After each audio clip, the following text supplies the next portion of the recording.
अस्सलामुअलैकुम दोस्तों, दज्जाल का फितना एक ऐसा फितना है जिससे हर एक पैगंबर ने अपनी उम्मत को खबरदार किया है। यहाँ तक कि हज़रत आदम अलैहिस्सलाम से लेकर हज़रत मोहम्मद सल्लल्लाहु अलैहि वसल्लम हर एक पैगंबर ने अपनी उम्मत को इस फितने के बारे में बताया है। और यहाँ तक कि क़ुर्ब क़यामत के आने वाले फितनों में से सबसे बड़ा फितना दज्जाल का फितना होगा।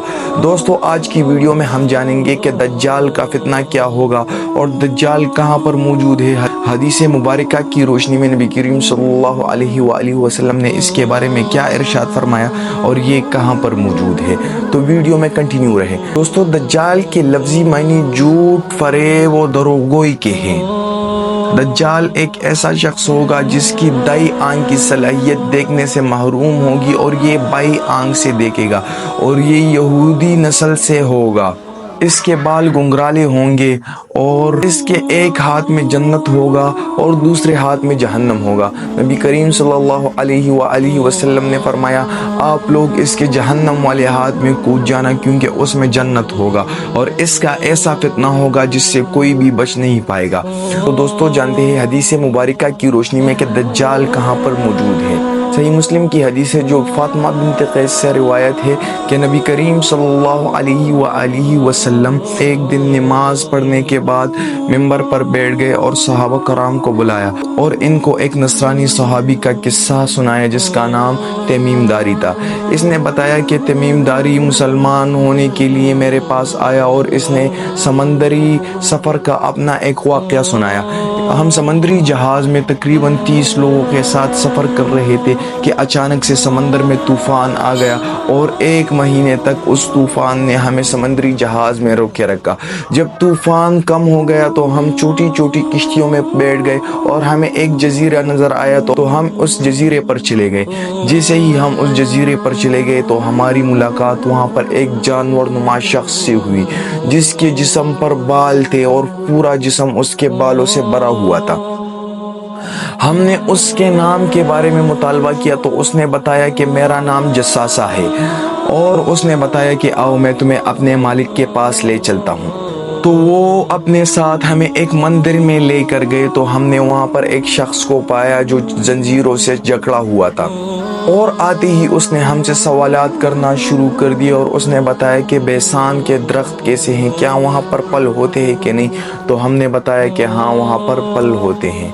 फिर इसने तिब्रिया की झील के बारे में हमसे पूछा कि वहाँ पर पानी है या नहीं। तो हमने बताया कि हाँ, वहाँ पर पानी है। तो इसने बताया कि बहुत जल्द वहाँ पर पानी खुश्क हो जाएगा। हाँ, तो फिर इसने आखिरी उम्मी पैगंबर के बारे में पूछा कि क्या वो आ चुका है और लोग उसके साथ मिल रहे हैं। तो हमने बताया कि हाँ। फिर इसने पूछा कि क्या उसने मक्का से मदीना हिजरत की है। तो हमने कहा हाँ। तो फिर इसने बताया कि मैं दज्जाल हूँ और बहुत जल्द मैं आज़ाद हो जाऊँगा। तो फिर नबी करीम सल्लल्लाहु अलैहि वसल्लम ने सहाबा कराम से फरमाया कि मुझे तमीम दारी की बातों में सच्चाई नज़र आ रही है। और फिर बताया कि दज्जाल मशरिक में है, दज्जाल मशरिक में है, दज्जाल मशरिक में है। 3 दफ़ा मशरिक की तरफ नबी करीम सल्लल्लाहु अलैहि वसल्लम ने इशारा किया। अब हम सीधी लाइन अगर मदीने से मशरिक की तरफ खींच ले तो यहाँ पर ये 2 आइलैंड आते हैं। एक है अस्तोला आइलैंड। अस्तोला आइलैंड के बारे में ये मशहूर है कि आप लोग वहाँ पर जाओगे तो वहाँ पर एक बड़ी ही पुरानी मंदिर मौजूद है। ये 2000 साल पुरानी मंदिर है जो यहाँ पर मौजूद है, मगर अभी जाकर आप लोगों को वहाँ पर दज्जाल नहीं मिलेगा। हो सकता है कि वो आज़ाद हो चुका हो। अब इसके बारे में अल्लाह ताला को इल्म है। अब इस आइलैंड में 2000 साल पुरानी मंदिर है। दूसरी जो आइलैंड है सकूटा आइलैंड, ये एक ऐसी सुनसान जगह पर है। अब दूसरा आइलैंड यहाँ पर आता है सकूटा आइलैंड, यानी सकूटा का जो जजीरा है। अब अगर आप लोग यहाँ पर देख ले तो यहाँ पर मुख्तलिफ किस्म के नबातात और हैवानात पाए जाते हैं। यहाँ पर एक किस्म का अजीब व गरीब दरख्त पाया जाता है कि अगर इसको काट दिया जाए तो इससे सुर्खनुमा खून की मानिंद माया निकलता है। और यहाँ पर अजीब व गरीब किस्म के जानदार और जानवर पाए जाते हैं। अब यहाँ पर एक गार मौजूद है जो तकरीबन 3 किलोमीटर लंबी है और पूरी मशरिक مشرق میں اس سے لمبی غار موجود نہیں ہے، تو لوگوں کا خیال ہے کہ دجال اسی جزیرے میں موجود ہے، اور بعض لوگوں کا کہنا یہ ہے کہ دجال برمودا ٹرائنگل میں موجود ہے۔